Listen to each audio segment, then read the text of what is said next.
I would like to procure the bag. I want to be a rich bitch. Penthouse doorman, money, money, money, money, money, money, money, money, rich bitch. Hey, give me that bag. Rich bitch. Yes, you're so rich. Pay me. Well. Oh, well, here we are. Well, look where we are. Having to backpedal like our constituents, Except Drew Barrymore and Bill Maher. Yeah. Except ours is more like, Yeah. So Sarah and I wanted to do this little update bonus situation real quick because we did in fact drag Drew Barrymore to filth the other day. And whereas I feel like and Bill Maher. And Bill Maher. And whereas I feel like we both stand by everything that we just said, she did in fact 100%. release an apology and will not be moving forward with her show. Right. I will say that she released first an apology video that wasn't an apology. That was just like, it was not. So an I'm gonna apology. like still do it, and then everyone's like, no, Love and light. I'm gonna keep doing love and light. it. It's like, shut up. Love and light. Let me keep fucking you. Yeah, love and light. Fuck off though. So that didn't work. Shockingly, it's like, who is your publicist? The same one doing the MPTP stuff? Because y'all are. Because Lord Almighty, she like borrowed someone. She was like, "Hey, they like you guys, right? Come here." Yeah, come here. They love you. No, they don't. So, so she did do that, but I will say, I am impressed with her. I was going to read her statement, with my waterlogged phone from today's picket, where I yelled at HBO all day, and I was like, "Hey, HBO," and I was saying stuff about like, why are you going to put Bill Maher back on the air? Excuse me, and then Max. It's Max. Yeah, I'm sorry. I always say that. Max, Jonathan, Samantha, whatever your stupid Tyler, name is now. You know, even though I really have loved the legacy of HBO, but the renaming is gutter. Well, I think okay, the renaming comes in an apropos moment. Like the renaming happens with the strike, and so it kind of is like HBO to me is like abstained from this. Yeah, I feel like anywhere there's a Succession has been on it, I'm okay with you. Yeah, that's fine. But you're not. But you're not on Max. Succession is not on Max. It is on HBO. Anyway, thank you so much. Thank you so much. Period. On God. And that's the no cap. Okay. So Drew Barrymore said, "I've listened to everyone, and I'm making the decision to pause the show's premiere until the strike is over. Woo-wee. I have no words to express my deepest apologies to anyone I have hurt. And of course, you don't have any words because you don't have any writers. And of course, to our incredible team who works, sorry, I couldn't help it. It works on the show and has made it what it is today. We've really tried to find our way forward, which was not doing this, and truly hope for a resolution for the entire industry very soon." Now, that's actually genuine. So, I mean, you got caught. Sure, but it also sounds like every other apology that any celebrity has ever issued. Like they go into their celebrity Google Drive help folder and like they pull out the template for apologies. Yeah. They're like, my bad. They select numbers 1 through 10 and they just customize it to what they've done. Like, you know, and I'm not questioning her genuine, authentic thoughts and feelings about this in any way. Sure. Also, like, it sounded like a template girl, and you just shouldn't have done it in the first place. Like and your last sentence started with an and it was capitalized. That's not grammatically correct. Anyway, well, sorry. Be that as it may, I mean, like, where were the people that you should have talked to in the first place? Like, I've talked to everyone. That's Why didn't you do that first? That's the question. What stopped you from talking to all of those people before you made a ridiculous decision, so that none of this would happen, so that we didn't have to spend an hour and some minutes dragging you through the mud? Like, because I am a fan. Really, it was like 30, really. It was like 30 then minutes. We talked a lot of we after that we were just bullshitting. It was fine. Whatever it was, I'm still a fan. I do like her, and I didn't want to have to do that. But like, come on, girl. Yep. Like you are a dynasty. Come on, girl. You have generation upon generational wealth.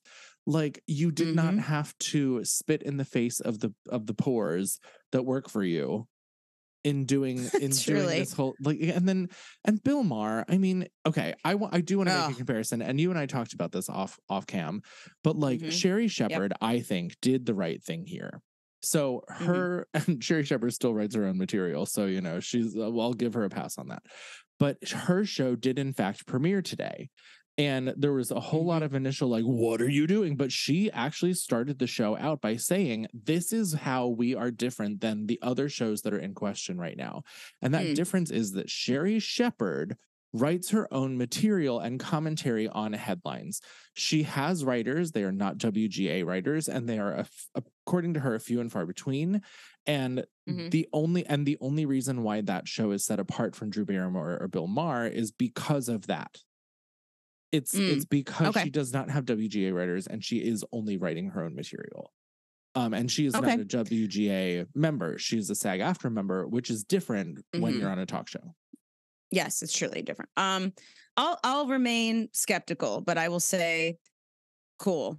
I think that if it's not a WGA show, if it's not on a network that they're striking against, cool. But if it's on a network that they're striking against, I actually don't know what network she's on. Let me check real quick. Yeah, because I might be eating my words that's here. That's fine that she feels that way, but I don't know. I'm still on the fence about, because like the WGA has a strike against all the networks that the MPTP is covering, and although she doesn't have like union writers, that's something where they could have been on, but they're not on.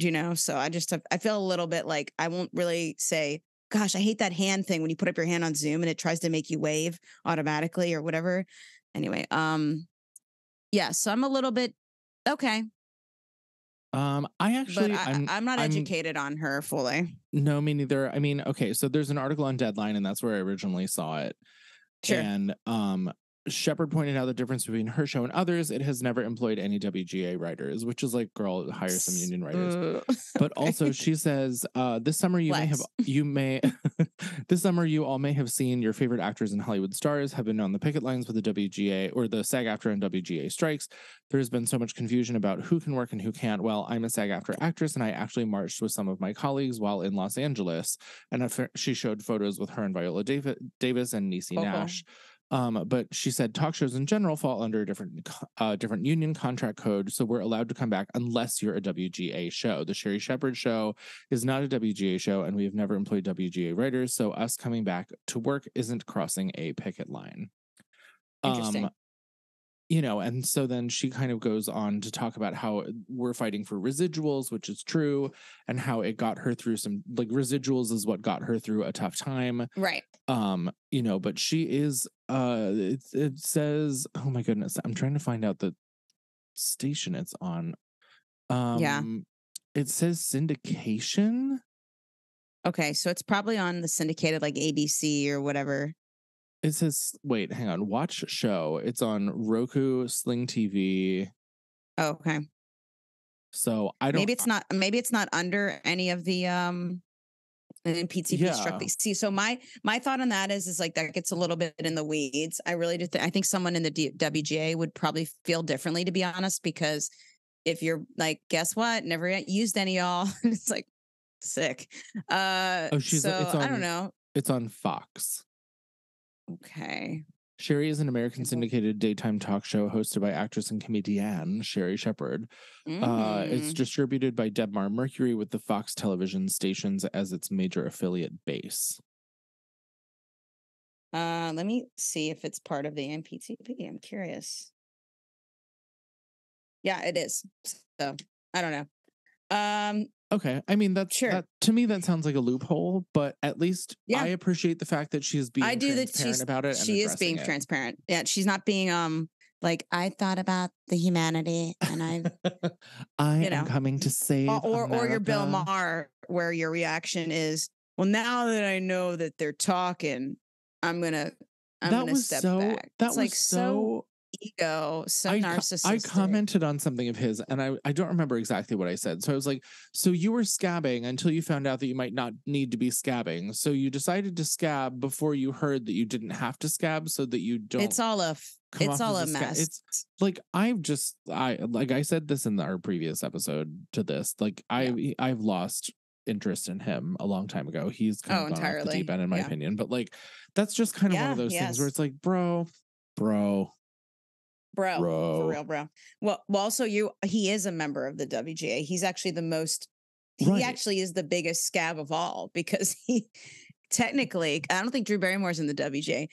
Technically, as a SAG-AFTRA member, as long as he doesn't speak on any of the whatevers, that's a way to get around it. Although he is HBO, or Max or whatever, so we're not really thrilled about that either. But he's able to get around it if he's not talking about struck shows, since they are like Sherri is saying, talk shows are a little bit different. But as a WGA member, he is so scabbing, it's wild. So My decision, I'm going to read his. My decision to return to work was made when it seemed nothing was happening and there was no end in sight to the strike. What? So you just That's like bail when it's hard? Shit. Now that both sides have agreed to go back to the table, I'm going to delay the return of real time for now. See, I don't like the for now part, but that's fine. And hope they can finally get this done. What a king. I'm so glad he like stopped it. Oh my God, thanks, Bill. But also there's another quote that says he was not willing to, quote, lose an entire year and see so many below the line people suffer so much. Well, Bill Pay Maher, them. You have been on television for however long. Pay them out of your own fucking pocket. You will make that money pay back. Them. And this is the thing. I was talking about this at work today too with one of the people that works in my current office who used to work, should be pretty big in the entertainment industry actually on the agent side. None of these people who are wealthy use their own money for everything. And I think we talked about this for anything. And I think we talked about this with Oprah and Drew Barrymore too. Like they have the money. They're just not going to spend it, especially on the poor. Yeah. Like they're going to leave that. They're not Dolly Parton. Investors, the boards. Right. Dolly Parton is the exception to the rule, of course. Dolly Parton spends her coin, her own dollars. Yeah. Well, but she's also a patron saint. She's also from like the hills of Tennessee. Like she knows. She is. She's from chicken people in the freaking in the coop and shit. But like, I love her. Drew Barrymore, for all the hard times that she had growing up and whatever she had to deal with as a child. Like, of course, that's terrible. But that's not the same as growing up in a chicken coop. You know, and like chicken shack, yeah. You know, and like I don't know Sherri Shepherd's background as much as I would like to. I think it's and Oprah's is rough too, but it's like.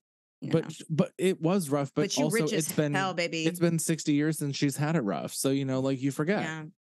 Yeah. And so I think I guess to sum this all up, I'm a little bit like, okay, Sherri, but okay. Yes, and really, I think what our original intent of doing this was like, all right, Drew and Bill, we see you. Okay. But I think the thing to take from this though, that's a positive, and I really do take this as a positive, that being mean to scabs works. Yes. That's I'm not for violence Don't be or a meanness scab. ever. No. But unless it's for this. When you cross a picket, man, as Fran Drescher said in episode whatever of The Nanny, my mother taught me 3 things. Never sit on a public toilet and never cross a picket line. I don't remember the third one. Yeah, so like that's what I mean, or whatever she said in that episode. And she's done that. So I think that I'm happy that Drew and Bill Maher came to their senses. I commend them for that. I will give them that, and I'm commending them for that. I will, though, say it's a shame it had to get to this point, but I do think this was a great example of not the talk. Is it the talk now reeled back as well? Other shows are doing the same thing, and this was a great example of the collective being like, no, well, and the Jennifer Hudson show too. Yes. You know, because she was about to play ball with Drew Barrymore, and then they were like, the umpire was like, "No, bitch, sit down." And he was like, you know, I think also to your point, this is how unions work. And to a point I've made on this podcast before, there are more of us than there are of them. So when we stand in unity, unity, which is not hard to do, guys. Which is not hard to do. Just don't do the thing that you were going to do before. Self-control. They listen and they hear us, and their hand is forced, because the thing that they're afraid of the most is losing relevance, losing ratings, and losing revenue. Yep. Well, you know what? You have to go to a meeting and be important. I have to go to another meeting. But I will say, yeah, exactly, babe. You summed it up better than I could have. And also, honestly, like, I think this is just a lesson to people that this isn't bullying. This is literally saying we have a movement. People are starving for this, and you guys don't have to, and yet you're still being scabs, and that is not okay. It's the most let them eat cake moment we've seen so far. Yep. So eat this cake and put the money on the table. You're so rich. Payment.